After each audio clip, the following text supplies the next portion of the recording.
사도신경으로 신앙고백 하나님께 드리시겠습니다. 나는 전능하신 아버지 하나님, 천지의 창조주를 믿습니다. 나는 그의 유일하신 아들 우리 주 예수 그리스도를 믿습니다.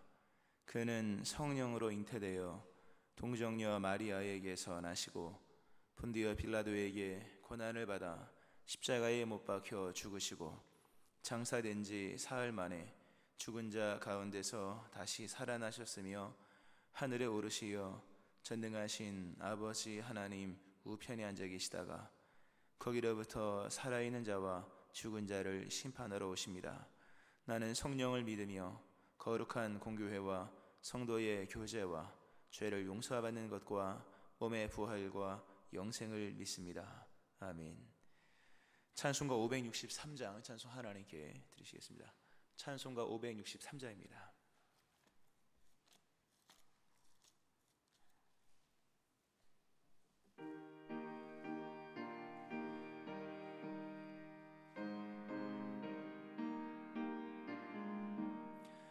예수 사랑하심을 성경에서 배웠네.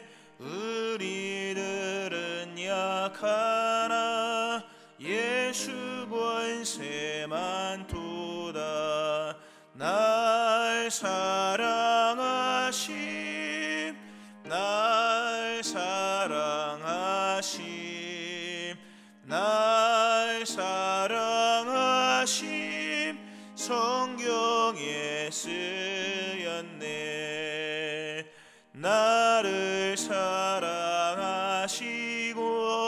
나의 죄를 다 씻어 하늘 문을 여시고 들어가게 하시네. 날 사랑하심, 날 사랑하심, 날 사랑하심 성경에 쓰였네. 내가 연약할수록 더욱 귀히 여기사 높은 보좌 위에서 낮은 나를 보시네. 날 사랑하심, 날 사랑하심, 날 사랑하심 성경에 쓰였네. 세상 사는 동안에 나와 함께 하시고 세상 떠나가는 날 천국 가게 하소서. 날 사랑하심, 날 사랑하심, 날 사랑하심 성경에 쓰였네. 아멘. 기도하시겠습니다. 하나님 아버지, 하나님을 예배하는 자를 찾으신다 하셨는데 우리가 이렇게 새벽에 나와 예배할 수 있는 예배자가 되게 하신 것을 감사드립니다. 이 첫 시간을, 오늘 첫 말과 우리의 첫 행동들을 하나님을 예배하는 그런 예배에 올릴 수 있게 하신 것을 감사드리며 날마다 하나님이 원하시는 예배자의 삶을 살아가는 우리의 새벽 되게 하시고 또 우리의 삶이 되게 하여 주옵소서. 오직 우리의 삶의 주의 영광만 나타나기를 원하고 하나님의 뜻만 이루어지기를 원합니다. 오늘도 믿음의 길을 가기를 원하고 천국으로 이르는 그 신앙의 여정을 살기를 원합니다. 오늘도 우리의 시선을 주께로, 우리의 마음을 하나님에게로, 우리의 소원과 사모함이 주님께 있기를 원합니다. 주의 성령으로 충만하게 하여 주옵소서. 허물과 죄로 죽었던 우리들을 살리셔서 의의 백성 삼아주신 하나님, 허락하신 귀한 의를 힘입고 오늘도 의로운 자로 살아갈 수 있게 하시며 또 의인에게 약속하신 하나님의 복을 누리며 사는 하루의 삶이 되게 하여 주옵소서.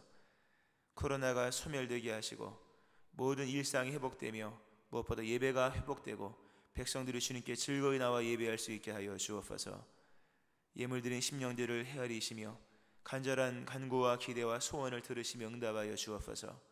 오늘도 교회를 새롭게 하시고 심령을 새롭게 하시며 그 은총의 부르심 위에 모든 성도가 서 있게 하여 주옵소서. 오늘도 귀한 생명의 말씀으로 주를 만나기를 원하오며 감사드립니다. 예수님 이름으로 기도합니다. 아멘. 사도행전 2장 22절부터 24절 말씀입니다.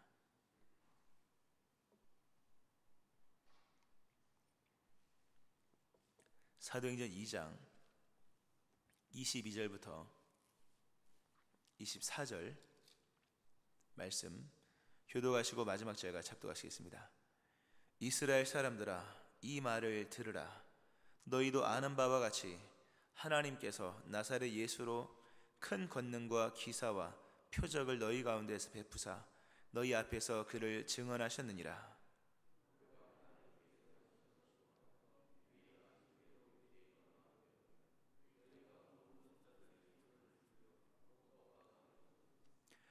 하나님께서 그를 사망의 고통에서 풀어 살리셨으니 이는 그가 사망에 매여 있을 수 없었음이라. 아멘. 하나님의 크신 은혜가 오늘 새벽에 나와서 예배하시는 여러분들이 함께 하시기를 주의 이름으로 축원합니다. 아멘.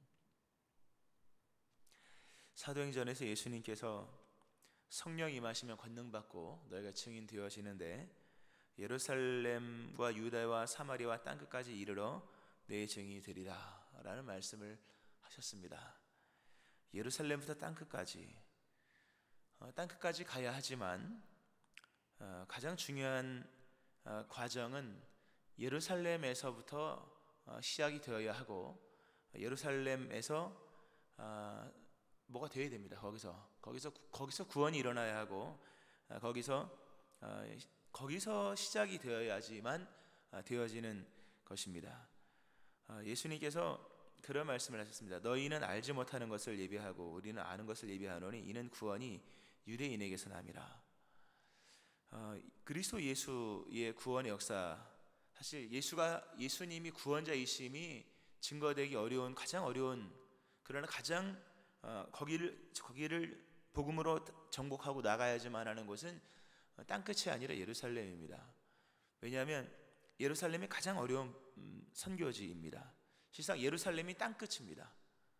그렇잖아요. 지금도 우리가 그 선교 관점 속에서 땅끝이 어디냐 할 때 예루살렘이거든요. 이스라엘이 복음화되는 것.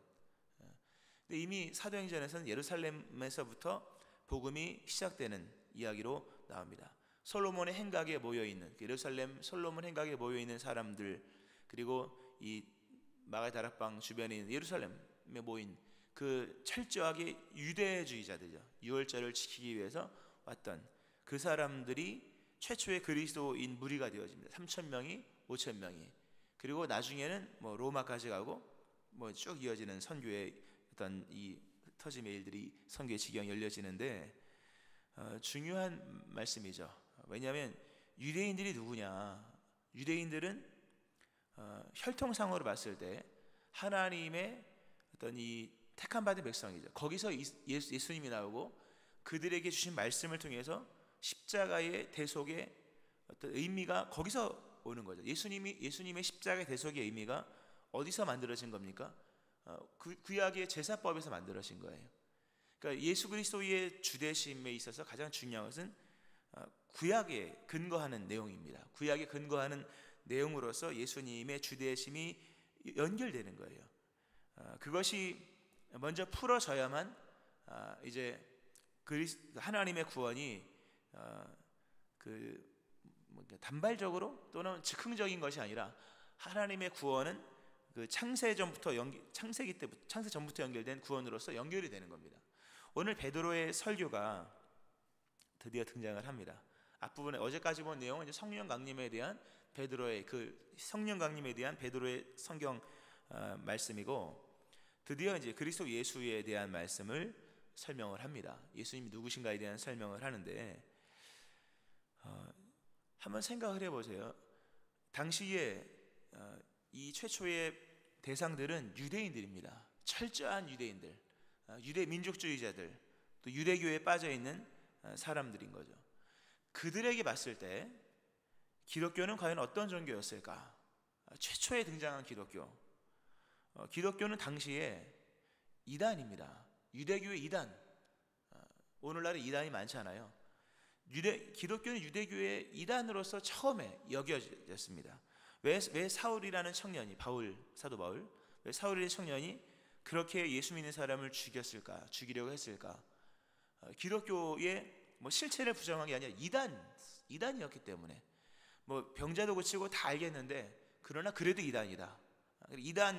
기독교는 당시 이 그리스도 예수교는 구약의 유대교의 이단으로 여겨졌기 때문에 사도 바울이 이단을 척결하기 위한 차원에서 많은 박해를 행한 거죠. 나중에 사도 바울이 깨닫죠.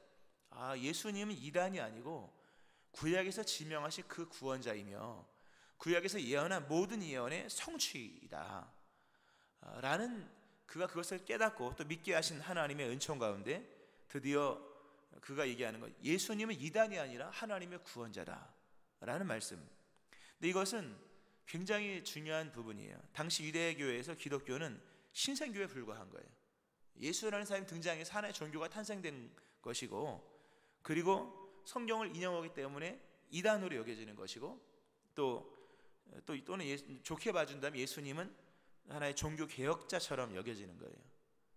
구약의 그 당시의 바리새인들, 율법 서기관들, 어떤 종교의 열쇠를 갖고 있었던 그들을 개혁하는 종교 개혁가 정도로 여겨지는 것이 현실이었습니다. 예수님이 이 땅에 오신 것은 개혁자로 오신 게 아니에요. 종교 개혁자로 오신 것이 아니라 그 종교의 실체로 오신 것이, 그 종교의 구원자로 오신 거죠. 그 종교를 완성하는, 그 종교의 핵심이시고 본인이시죠. 결코 이단이 아니고 모든 예언의 성취로서 오신 것이며, 신생교가 아니라 이미 하나님이 예정하신 그 하나님의 아들이요, 하나님의 본체요 라고 하는 것입니다. 예수님께서 베드로에게 물어보시죠. 베드로에게 물어보시고 너는 나를 누구라 하느냐라고 물어보시죠. 가이사랴 빌립보 지역에서 물어보신 다음에 예수님께서 내가 너의 이 믿음의 고백 위에 나의 교회를 세우겠다 라는 말씀을 하십니다. 교회를 세운다. 근데 무슨 고백이냐? 너희는 나를 누구라 하는데, 베드로가 말하기를 주는 그리스도시요 살아계신 하나님의 아들입니다 라는 얘기를 합니다.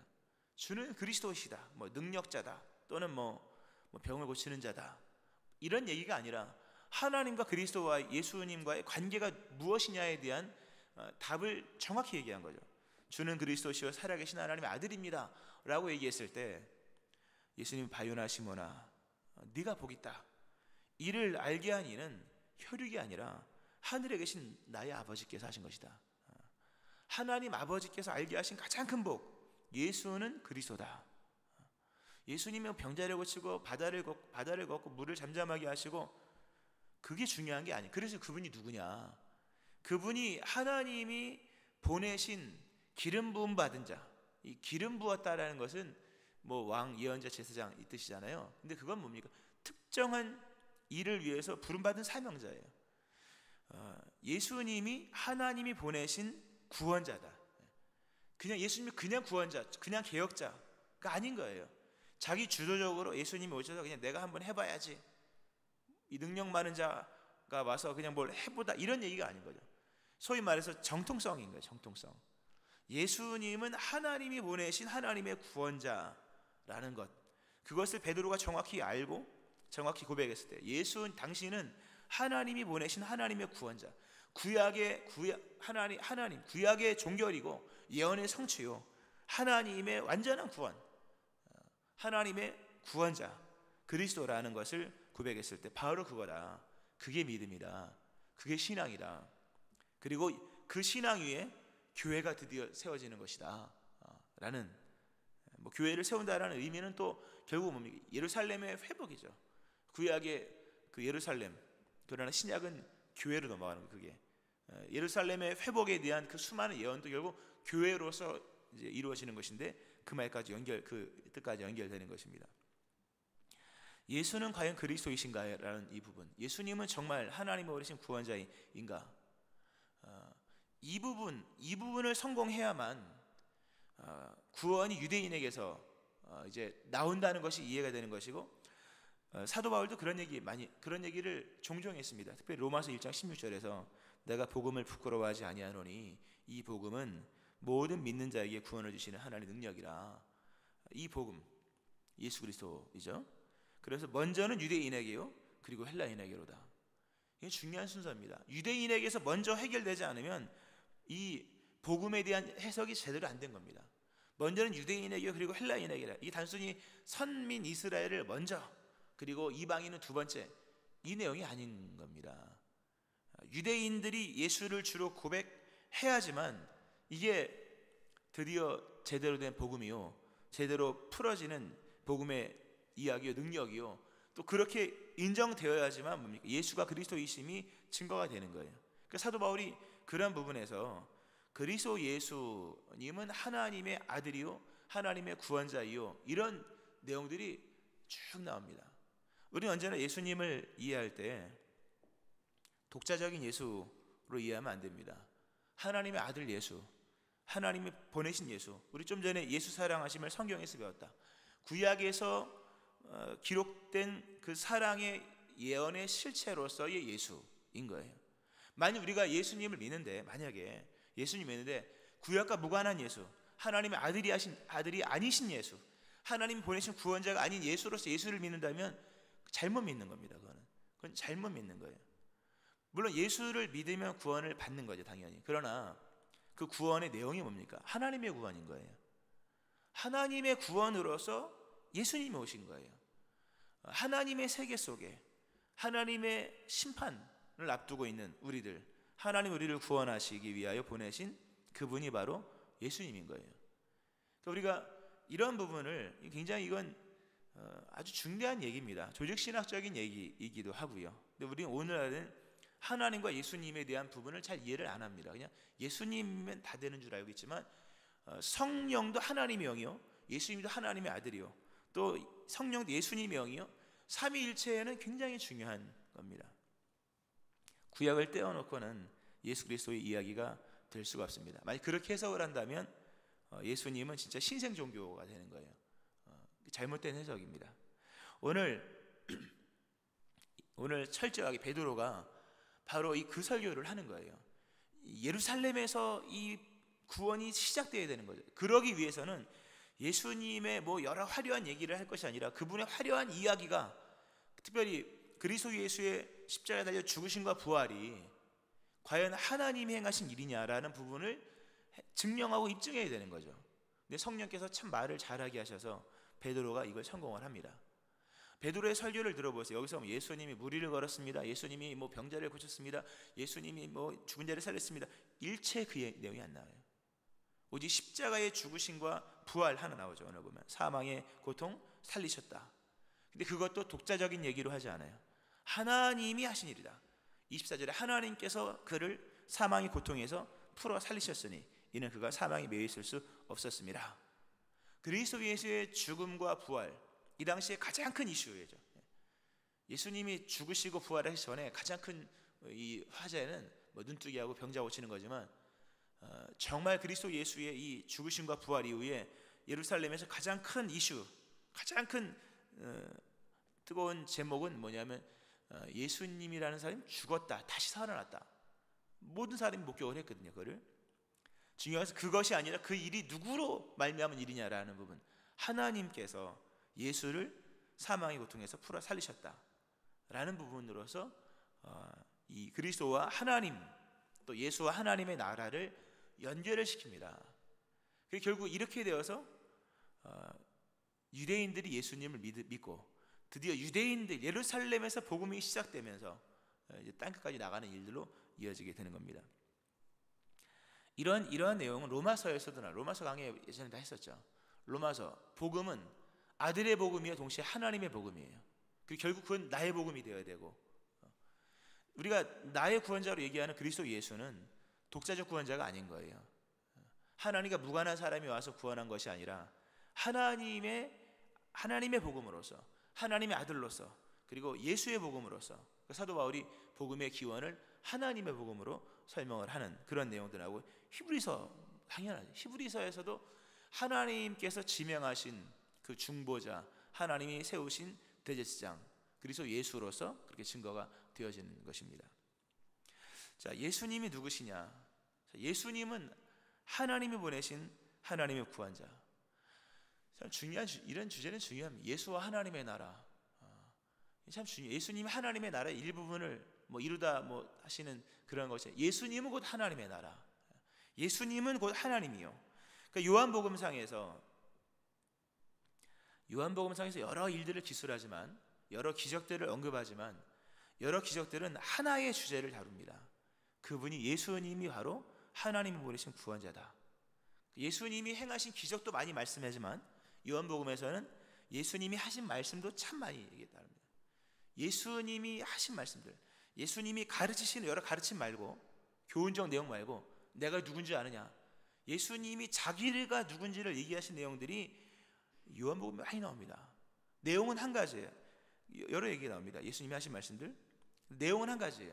예수님은 나는 곧 하나님이 보내신 하나님의 구원자다 라는 얘기를 하는 겁니다. 내가 진실로 너에게 이르노니, 예수님이 하신 말, 아들이 아버지께서 하시는 일을 보지 않고는 아무것도 스스로 할 수 없나니 아버지께서 행하시는 그 일을 아들도 그와 같이 행하느니라. 예수님이 하신 말씀, 내가 많은 일을 했지만 이거 스스로 하는 것이 아니다. 난 스스로 아무것도 할 수 없다. 아버지께서 행하시는 그것을 아들도 그와 같이 행하는 거다. 또 예수님, 내가 아무것도 스스로 할 수 없노라. 나는 나의 뜻대로 하려 하지 않고 나를 보내신 이의 뜻대로 하려 함으로 내 심판도 의롭다. 예수님이 행하시는 모든 것이 의로운 이유는 예수님이 착하고 완전해서가 아니라 그분이 하나님의 아들이기 때문이라는 거예요. 아무것도 스스로 하는 것이 아니라, 내 뜻대로 하는 것이 아니라 나를 보내신 이의 뜻, 나는 보냄받았다, 그 얘기죠. 또 예수님이 말씀, 내가 스스로 온 것이 아니니라. 나를 보내신 이는 참되시니 너희는 그를 알지 못하나 나는 아노니 이는 내가 그에게서 났고 그가 나를 보내셨습니다. 요한복음 7장 28, 29절. 아주 중요한 말씀이에요. 예수님은 독자적으로 오신 분이 아니에요. 하나님이 보내신 하나님의 구원자. 또 내가 스스로 아무것도 하지 아니하고 오직 아버지께서 가르치신 대로 이런 것을 말하는 줄을 아노라. 나는 스스로 온 것이 아니요 아버지께서 나를 보내신 것이라. 내가 너에게 이르는 말은 스스로 하는 것이 아니라, 심지어 예수님이 행하시는 모든 가르침, 모든 이 단어나 모든 하나하나들도 스스로 말하는 것이 아니라 하나님이 가르치신 대로 하시는 것이다. 철저하게 뭡니까? 구약과 신약을 연결시키는 거예요. 이 작업은 사실 이 작업을 사도들이 정말 가장 중요하게 여겼던 부분입니다. 구약과 신약의 연결, 구약의 예언한 구원자와 신약의 그리스도 예수의 구원 사건의 연결, 이것은 사도들이 이 일을 정말 신경 썼죠. 마태복음 그런 거죠. 마태복음을 통해서 신약과 연결되고, 또 누가복음에서 연결되는 족보 같은 것들 다 예수는 하나님이시며 예수는 하나님의 나라의 실체이심, 예수님 하나님의 구원자라는 부분으로서 설명을 합니다. 말씀을 좀 정리를 좀 하면서요, 우리가 예수로 말미암아 구원을 받았습니다. 구원을 받고 죄사함을 얻었습니다. 그러나 우리가 알아야 될 것은, 우리는 결국 하나님 앞에 서야 할 그날을 맞이하게 될 것입니다. 만약 그리스도 예수님과 하나님이 무관한 분이라면 그리스도 예수로 말미암은 그 어떤 일들도 하나님 앞에서는 무의미한 것이 됩니다. 우리가 구원받은 모든 것은 결국 하나님 앞에서도 통해야 되는 거예요. 내가 구원받은 것은 하나님 앞에서 통과되어야만 하고 하나님의 기준에 합한 자이어야만 하는 거예요. 아무리 예수님이 많은 것을 완전하게 한다 할지라도 예수님과 하나님과 무관하다면 그 예수님마저도 하나님의 기준을 충족시킬 수가 없는 겁니다. 결국 우리의 구원받음은 하나님 앞에서 통과되어야 돼요. 의의 본체 앞에, 거룩하신 그분 앞에 설 수 있을 만큼의 완전한 구원이어야만 하는 거예요. 그분과 영원히 살 수 있을 만큼 완전한 흠도 점도 없는 깨끗한 구원이어야만 하는 겁니다. 자, 우리를 그렇게 의롭게 하신 분은 예수님이죠. 우리를 대신하여 죽으신 그리스도 예수. 근데 그 우리를 대신하여 죽으신 예수님을 오늘 24절에 보면 하나님께서 그를 사망의 고통에 살리셨다. 나를 대신하여 죽으신 예수를 하나님이 살리셨다라고 하는 것은 하나님이 그리스도 예수로, 하나님께서 그리스도 예수의 구원 대속사를 인정했다는 겁니다. 즉 우리가 그리스도 예수로 말미암아 구원받은 이 구원받음을 하나님이 구원으로 인정하셨다 하는 거예요. 그러니까 우리가 받은 구원은 완벽한 거죠. 하나님이 인정하신 거예요. 왜? 하나님 인정하신 구원자 예수로 말미암은 구원이므로. 딱딱한 설명이죠. 오늘 말씀하십니다. 너희도 아는 바와 같이 하나님께서 나사렛 예수로 큰 권능과 기사와 표적을 너희가 베푸셨다. 너희 앞에서 그를 증언하셨다. 하나님이 우리를 사랑하신 사랑의 모든 증언들은 예수님으로 말미암은 거예요. 하나님은 예수님을 통해서 우리를 사랑하신다고 증언하셨고, 예수님의 사랑을 받으면 나를 영접한 자는 나를 보내신 이를 영접한 거다. 나중에 우리까지 연결시키죠. 너희를 영접하는 것은 예수님께, 나를 영접한 거, 나를 영접한 건 하나님, 이렇게 연결되시는데 감사하게 우리에게 주어진 모든 구원은 예수로 말미암은 것이고 예수님은 하나님으로 말미암은 것이기에 우리에게 주어진 구원, 이 모든 것은 즉흥이 아니라 하나님께서 정하신 뜻이요 미리 아신 대로 예정하신 일들이라고 하는 겁니다. 사실 우리에게 이게 그렇게 중요하지 않아요. 중요하진 않지만 예루살렘과 유대와 사마리아 땅끝까지, 예루살렘과 유대에서는 굉장히 중요한 주제입니다.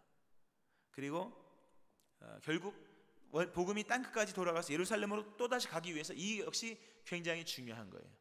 이것을 우리가 이해하지 못하고 이것을 우리가 온전하게 전하지 못한다면 땅끝은 구원되지 않아요. 땅끝은 북한이 땅끝일 수도 있겠지만 정말 어려운 것은 예루살렘, 그리고 예루살렘으로 돌아가는 백투 예루살렘 이런 얘기도 하지 않습니까? 그리스도 예수의 구원은 완벽합니다. 완벽한 구원이요, 완전한 구원이요, 하나님 보실 때 흡족한 구원입니다. 하나님의 세계 안에서 일어난 하나님의 완전한 구원, 우리는 그 은총으로, 그리스도 예수의 완전한 구원의 은총으로 말미암아 하나님의 나라 천국에 이를 것이며, 천국에 이르러서도 하나님 앞에 설 때 조금도 부족하지 않을 것입니다. 왜냐하면 하나님께서 보내신 구원자는 예수님이요, 예수님은 그 하나님이 보내심을 따라, 말하겠음을 따라, 가르침을 따라, 하나님이 지명하신 바를 따라 모든 것을 완전히 다 이루어 주셨기 때문에, 그러므로 그분이 우리를 위해 행하신 모든 것은 하나님 앞에서 다 아름다운 것으로 인정되고 통과된다고 하는 거죠. 말씀 진짜 맺겠습니다. 예수님이 누구신가? 우리의 입장에서만 할 것이 아니라 기독론적 입장, 하나님과 그리스도 예수와의 관계 속에서 오늘 본문 말씀을 드렸습니다. 이 예수를 믿어서 우리가 하나님 앞에 설 수 있게 된 것입니다. 하나님의 자녀가 된 거죠. 이 은혜가 여러분 안에 좀 이렇게 충만한 지식으로 잘 이해되어지기를 예수의 이름으로 축원합니다. 아멘. 기도하겠습니다.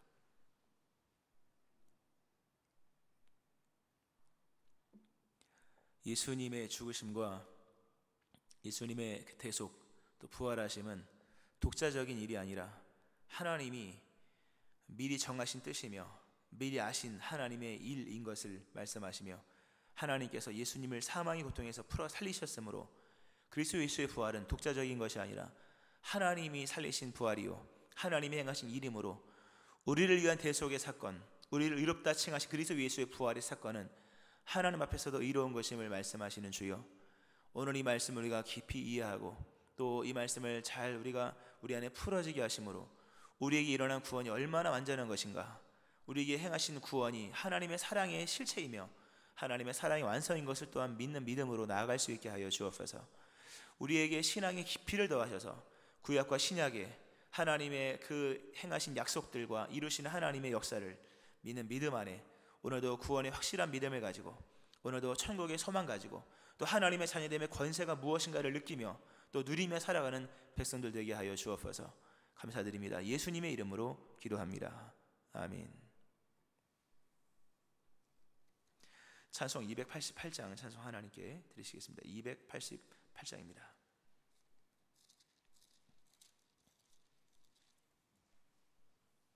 (288장) 찬송 드리겠습니다.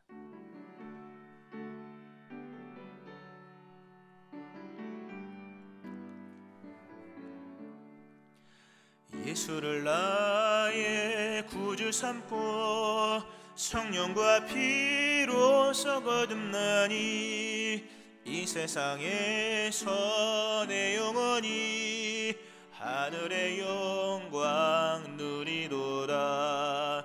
이것이 나의 간증이요 이것이 나의 찬송일세.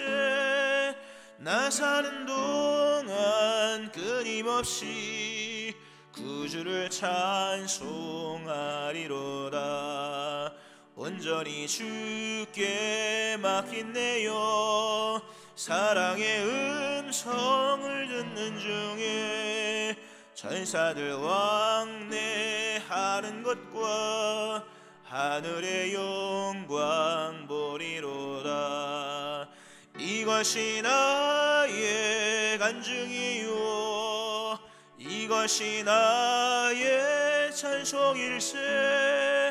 나 사는 동안 끊임없이 구주를 찬송하리로다. 주 안에 기쁨 누림으로 마음의 풍랑이 잔잔하니 세상과 나를 간 곳 없고 구속한 주만 보이도다. 이것이 나의 간증이요 이것이 나의 찬송일세. 나 사는 동안 끊임없이 구주를 찬송하리로다. 아멘. 오늘 말씀 기억하면서 이 진리의 충만함 속에 은혜도 충만하게 될 것입니다. 은혜와 진리의 이러한 충만함을 위해서 여러분 기도하시고 또 코로나의 종식과 예배의 회복과 고통받는 모든 이들 하나님이 치료하시도록 겸손히 하나님의 얼굴을 구하고 새로운 교회 새로운 심령을 위하여 또 여러분의 기도 제목 가지고 또 나라 민족 기억하면서 주의 세 번 부르시고 함께 통성으로 기도하시겠습니다. 주여 주여 주여